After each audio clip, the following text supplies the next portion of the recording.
Good morning guys, welcome to my channel Shiksha with Kapil sir. Shiksha with Kapil sir में आप सभी का स्वागत है। In sting of chapter I have taken today from 10th class again, as I think I must have told you that I was thinking of completing the course syllabus of 10th and 12th class first, because I think that these guys will get less months, because I think you will probably get 8 or 9 months to in terms of completing the course syllabus. सो मैं सोच रहा था कि मैं पहले 10th और 12th का syllabus मैं ख़त्म करा दूँ, उसके बाद I'll come to 11th and 9th. But guys, there will be classes in between. I might come with classes in between which is profitable for all of you, like letter writing, letter to editor, or paragraph writing, how to conduct a sentence, how to write a good paragraph in terms of content. So these classes will be profitable for all of you from 9th to 12th. But at the moment I'm trying to complete the syllabus of 10th and 12th first. So today again I'm taking the first poem of the book First Light, which is The Dust of Snow.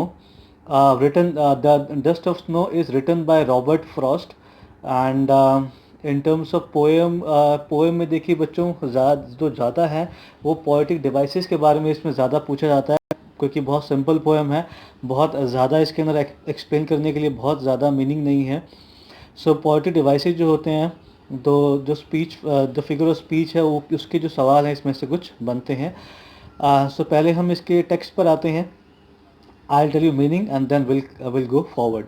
Okay, so the first line says, the way a crow shook down on me, the way a crow shook down on me, the dust of snow from a hemlock tree.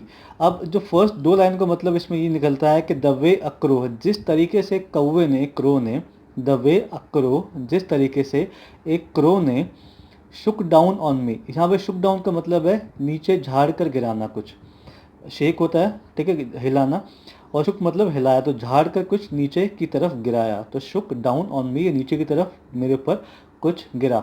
क्या गिरा? The dust of snow. देखिए dust यहाँ पे कूड़े का मतलब, dust का मतलब कूड़ा करकट नहीं, डस्ट ऑफ स्नो का मतलब है कि डस्ट जो स्नो है उसके छोटे छोटे पार्टिकल्स, मतलब छोटे छोटे टुकड़े जो होते हैं स्नो के, उसकी यहाँ बात हो रही है.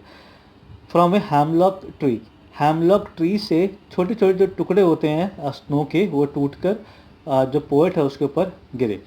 अब देखिए इसमें देखने वाली बच्चों ये बात है कि जो पहले जो लाइन है उसमें क्रो है, और जो लास्ट लाइन है उसमें हैमलॉक ट्री है. क्रो को हम सभी, अगर हम इंडिया की बात भी करें तो we all call it in, जो ऑस्पिशियस चीज़ नहीं होती. मतलब क्रो, कोई कौवा घर में किसी का आता है या बैठता तो हम झट से उड़ाते हैं उसको कि हटाई कि ये चीज़ शुभ नहीं है. वैसी जो हैमलॉक ट्री होता है वो एक जहरीला पौधा माना जाता है उसको, तो उसको भी हम लोग जो है सोसाइटी में उसको कहते हैं कि ये भी एक अच्छी चीज़ नहीं, ये भी अशुभ है. तो फर्स्ट लाइन में जो क्रो है उसको अशुभ माना जाता है. इसी की जो लास्ट लाइन है उसमें जो हैमलॉक ट्री है उसको भी बहुत अशुभ माना, और अच्छा नहीं माना जाता उसको. ठीक है, तो इसका जो फर्स्ट स्टैंडर्ड का मतलब ये निकला कि एक जो कौवा, जो इस तरीके से कौवा जो पेड़ पे से उड़ा या हटा कि जो बर्फ़ के टुकड़े थे वो पोएट के ऊपर नीचे गिर गए. ठीक है, अब जो क्रो की जो पोजीशन है कि कौवा कहीं और था, पेड़ पे आकर बैठा, या कौवा पेड़ के ऊपर ही था, वो वहाँ से उड़ा तब पेड़ हिला और उस पर बर्फ़ गिरी पेड़ के ऊपर, या फिर जो कौवा था पेड़ के ऊपर ही था, ऐसा कोई क्लैरिटी इसमें नहीं है. बस किसी तरीके से कौवा वहाँ पे था और वो हिला या गया वहाँ से, या फिर कहीं और से वहाँ पर आया, पेड़ हिला बस, और जो स्नो थी उस पर वो पोएट के ऊपर आकर गिर गई. अब पोएट के वो कहाँ गिरी, शोल्डर पे, सर पे, इसके भी कोई एक्सप्लेन नहीं किया गया इसके अंदर. ठीक है, अब हम आते हैं सेकंड स्टैंजा पे इसके. Has given my heart a change of mood, कि वो दो, ये जो प्रोसेस था ऊपर वाला बर्फ़ गिरने का, ये दे चुका था ए चेंज ऑफ मूड. अब देखिए जो पोएट था उसका पहले से ही मूड बहुत ऑफ था, बड़ा बहुत ख़राब मूड था उसका. फिर वो उस ख़राब मूड के साथ उस हैमलॉक ट्री के नीचे आके खड़ा होता है वो बर्फ़ उसके ऊपर गिरती है और फिर उसका मूड कुछ चेंज होता है। अब देखिए सवाल ये होता है कि भाई बर्फ़ गिरने पर मूड चेंज क्यों होता है किसी का? ऐसा तो बड़ा लगता है अटपटा सुनने में। देखिए बहुत बार चीज़ें हमारी लाइफ में होती है बच्चों, जो कि होती बहुत नॉर्मल सी है, लेकिन वो उसका जो इम्पैक्ट होता है हमारे ऊपर एक हंसी मजाक वाला। जैसे मैं एग्जांपल देता हूँ आपको, लेट सपोज हम कहीं रास्ते में जा रहे हैं, ठीक है, एक छोटा बच्चा बाइसिकल पे आया अपनी, उस छोटे बच्चे ने कीचड़ में अपनी साइकिल डाला और निकाल कर ले गया आगे, कुछ छींटे उसके हमारे ऊपर गिरे आके। अब चीज़ तो है गुस्से वाली, लेकिन क्योंकि वो छोटा बच्चा है तो हम बोलेंगे यार हमें हंसी आ जाएगी, चलो कोई बात नहीं, ठीक है। ऐसे ही कुछ बेगर्स होते हैं, हम उनको मानते हैं कि वो बेकार लोग हैं, उनसे दूर रहना चाहिए। लेकिन समटाइम्स ये मेरे लाइफ एग्जांपल भी है ऐसा कि वो उनमें से कोई एक आपके कभी काम आता है लाइफ के अंदर, और आप कहते हैं कि हम तो इनको बहुत बुरा मानते हैं लेकिन ये तो आप आज हमारे काम आ गए। तो ऐसा बहुत बार तो यही चीज़ यहाँ पे हुई है कि जिस चीज़ को बहुत बुरा मानते हैं लोग, क्रो को भी और हेमलॉक ट्री को भी, उसकी वजह से जो ऑफ मूड था पोइट का वो अब सही हो गया, ठीक है। नेक्स्ट जो लाइन है इसकी, and saved some part of a day I had rued, और जो दिन का जो बाकी बचा हुआ जो दिन था उसका वो अब सेव हो गया, क्योंकि उसका जो मूड था जो ऑफ था बहुत बड़ा, बहुत ज़्यादा, वो मूड ऑफ अब ठीक हो गया, तो जो उसका बचा हुआ जो दिन का पार्ट है वो अच्छे से निकल पाएगा, ठीक है। तो ऐसा पोइट कहता है कि बहुत चीज़ें लाइफ में जो उसकी बहुत ऐसी चीज़ें होती है जिनको हम बुरा मानते हैं, बेकार मानते हैं, लेकिन eventually sometimes they prove good for you. तो इसलिए किसी भी चीज़ को भी लाइफ में जो भी हालात आते हैं हमारे, जो भी चीज़ें लाइफ में आती है उनको दोनों हाथों से हमें एक्सेप्ट करना चाहिए, समटाइम्स एज अ चैलेंज। अगर चैलेंज भी है लाइफ में कोई, या कोई भी चीज़ है, कोई चीज़ बुरी नहीं होती दोस्तों, नज़रिया होता है आपका देखने का, तो उस तरीके से आपको उन चीज़ों को लेना होता है। ये जो इसका जो इसका जो सब टेक्स्ट है या टेक्स्ट भी इसका यही कहता है जो मैंने इसका मीनिंग बताया। अब जो मैंने बताया आपको कि इसमें जो पोएट्री डिवाइसेस हैं कुछ इसमें यूज़ किए गए हैं।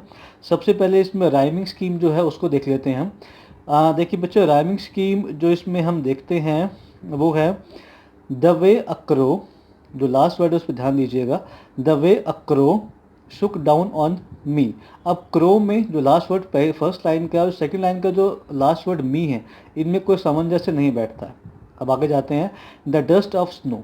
अगर हम देखें बच्चों कि क्रो में और स्नो में एक राइमिंग बैठती है, क्रो में और स्नो में, ठीक है। तो यहाँ पे हमारा राइमिंग जो है यहाँ पे स्कीम लागू होती है।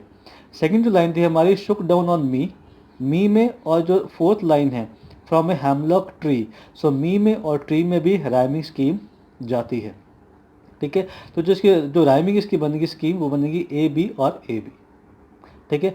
Now next paragraph, has given my heart a change of mood, के has given my heart, last word heart है इसका, a change of mood, mood और हार्ट में कोई वो नहीं है, आगे बढ़ते हैं।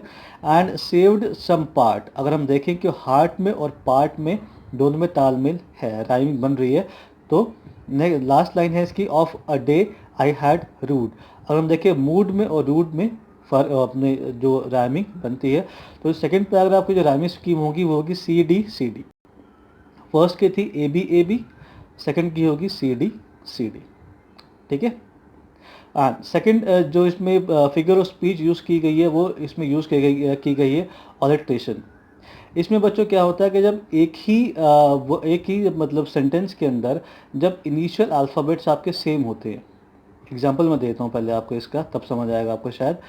एक फिफ्थ लाइन देखिए इसकी, हैज़ गिवन माई हार्ट। अब जो फर्स्ट हैज़ का जो फर्स्ट अल्फ़ाबेट है वो एच है, ठीक है, और हार्ट का जो फर्स्ट अल्फ़ाबेट है वो एच है, ठीक है, सेम लाइन में है। इसमें देखिए कंडीशन ये भी होती है कि आपके जो वर्ड्स हैं वो बहुत ज़्यादा दूर नहीं होने चाहिए।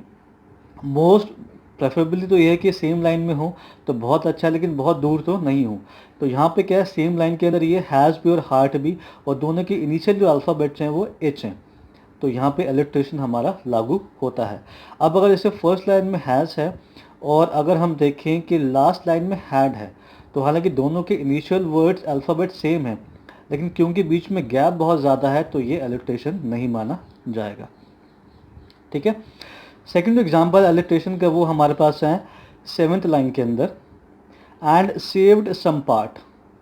Save and saved, SAVED, first alphabet S है, सम फर्स्ट अल्फ़ाबेट एस दोनों सेम लाइन में है और इनिशियल अल्फ़ाबेट दोनों वर्ड्स के सेम है, तो this is also an example of alliteration.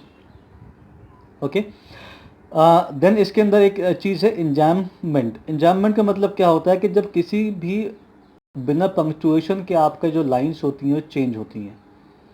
अब जैसे अगर मैं देखूं the way a crow Shuk down on me, अब इसमें पंक्चुएशंस कोई नहीं है, कोई कॉमा नहीं है, कोई फुल स्टॉप नहीं है, कोई और मार्क नहीं है। बहुत बार देखा होगा आपने एक्सरसाइज में कि पंक्चुएट द पैराग्राफ, उसका मतलब क्या होता है कि अपने जो पैराग्राफ है उसमें क्वेश्चन मार्क कॉमास वगैरह यूज़ कीजिए। तो जब हमारे किसी एक सेट ऑफ पोएम के अंदर पंक्चुएशंस के बिना यूज़ पोएम लिखी गई होती है, तो that is the example of enjambment, जो कि ये पूरी जो पोएम है ये उसी का एक एग्जाम्पल है। ठीक है, थर्ड जो बच्चों हमारे पास इसका एग्जाम्पल है वो है हमारे पास एसोनेंस। एसोनेंस क्या होता है कि मैं पहले मैं लाइन बता देता हूँ जो जिसमें यूज़ किया गया है इसको। देखिए सेकंड लाइन देखिए, शुक डाउन ऑन मी। ठीक है, इसमें अगर आप देखेंगे डबल ओ शुक में, सेकंड वर्ड में डाउन में ओ, फिर थर्ड वर्ड ओ, ऑन में ओ।